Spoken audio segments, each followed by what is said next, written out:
First of all, the IMF's Executive Board met earlier this afternoon in informal session to receive a verbal briefing from Acting Managing Director Mr. John Lipsky and Mr. Sean Hagan, the Fund's General Counsel. This was on developments relating to the Managing Director Dominique Strauss-Kahn. The board was briefed regarding criminal charges that have been brought against the Managing Director during a private visit to New York.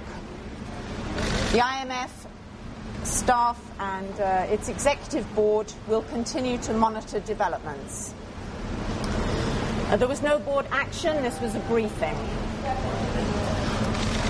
I also want to let you know that earlier in the day today, Mr. Lipsky, who as you know is Acting Managing Director of the IMF, called together the staff.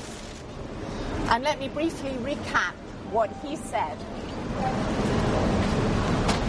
While this is a very difficult time, Mr. Lipsky pointed to the experience, depth and commitment of IMF staff to meet the challenges that our member countries, 187 member countries, face in this post-crisis world. Mr. Lipsky underscored that the IMF is continuing its business uninterrupted, and that experience, depth and commitment of the staff and our ability to work together with our member countries is what will make that possible. He pointed to a couple of examples already today.